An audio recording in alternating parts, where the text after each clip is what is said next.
Hello world, I know it's been a while since my last video, but the last 2 weeks have been a combination of me being just very busy and losing track of time a little bit, being irresponsible and losing track of time, so I apologize, but I'm back with a new video and I think you'll like this one. In my last video and my last post, if you read my vlog at all, I said that these Occupy Wall Street kids, I analyzed what they wanted and I read what they wanted and I said, you know what?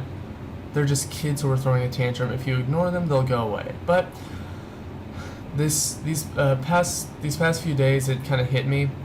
That's not what this is. This is one of those tantrums that if they keep getting ignored, they will just get violent. And I'd rather pay attention to somebody than cause violence because I'm not paying attention to somebody that doesn't deserve attention. So what we really should be doing is paying attention to them, not giving them what they want, but paying attention to them. And well, since they're just kids, sitting them down and telling them why what they're doing is wrong. And I know it's probably a mean way to say it, but that's the way it's got to be said. I mean, they're just kids, and that's what you got to do with kids. And I know I'm probably being mean and insulting by saying that they're just kids, but that's what they are. They're a bunch of college kids. I know there's a bunch of, older people there, but mostly it's just college kids who are just lazy people. So they just need to know why what they're doing is wrong. And I don't believe in euphemisms. So just call them what they are. They're just stupid college kids. Don't sugarcoat it. Say what's on your heart. I know that sounds cheesy, but that's the truth. So how do you go about just telling them what's what? Well, you can be like the guy in my first link in my description, where this guy's a Soviet Union citizen. He was a citizen of the former Soviet Union, and he goes up to this fairly old couple and asks them why they want socialism, why they think socialism is better than capitalism. And he says, well, you know what, I grew up in a socialist society. I have personal experience. It's not good. So there's that one, which is pretty cool. The guy's accent is awesome. I just love Russian accents. Anyway, the second link in the description is a 31-year-old clip of one guy asking another guy, and I think it's on a TV show. It was on an old TV program. One guy asking another guy how he can possibly support capitalism if the world has so many have-nots and so few haves, and the money is just so distributed, or whatever they say. And this other guy just totally schools him, for lack of a better term. He just he just kicks him out. He's just like, get out of here. You don't know anything. This is why capitalism is best. And it's great. It's an awesome clip to watch. But back to these kids. What I've discovered is that they're ignorant, but in the good kind of ignorant sense. They're not. See, there are two kinds of ignorant people. There's the type of ignorance that is, I'm choosing to ignore the truth, what I know is the truth, because I just don't want to be proven wrong. Those people are just annoying.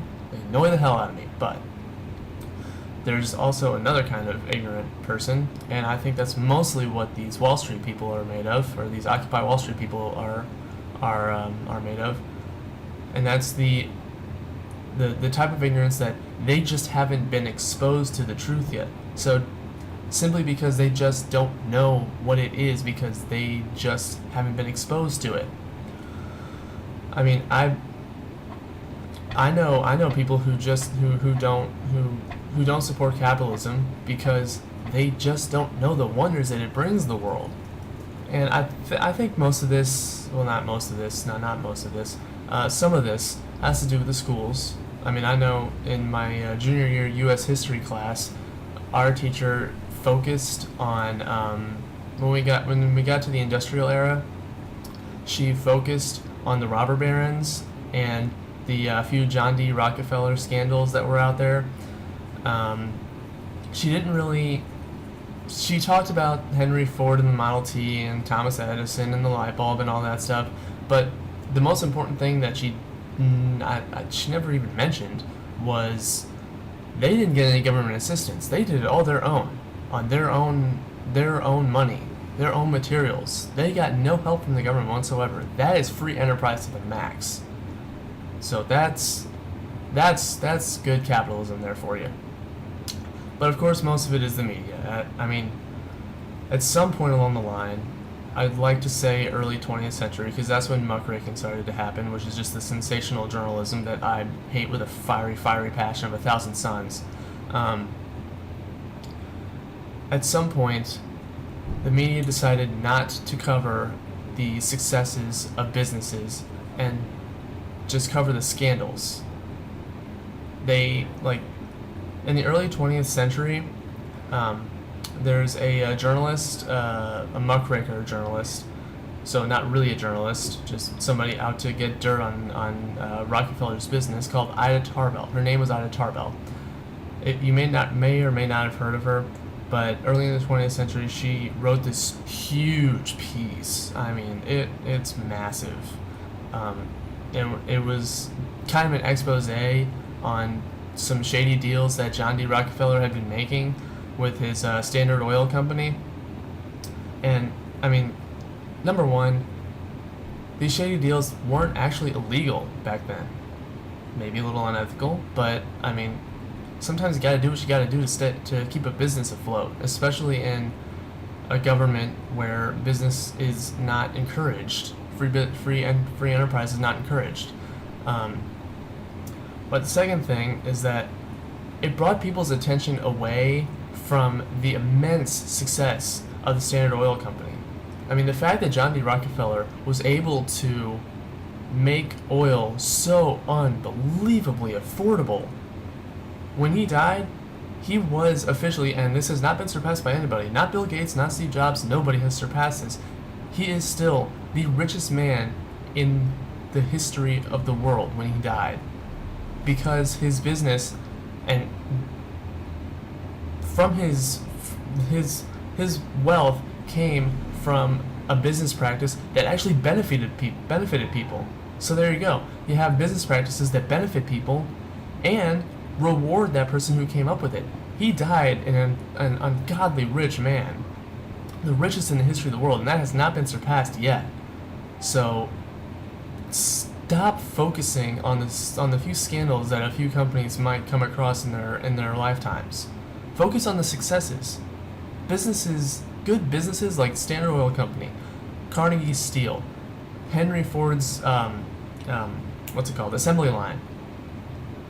They've brought nothing but prosperity to America, no matter what you want to say about big business. So, back to the Occupy Wall Street kids. I mean, whether they just want to be angry at something for the sake of being angry at something, or they just don't know, pardon my French, but somebody's got to have the balls to go out there and say what's what. Tell them why capitalism is the right way to go. I mean, that's just how it is.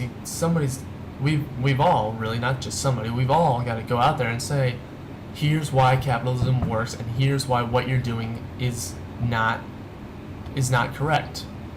So that's all I've got for you on this video. Of course, be sure to check out my blog. It's in the description, and the magazine I write for, Insight to Insight Mag, which is also in the description. A link to that is in the description. And safety and peace, my friends.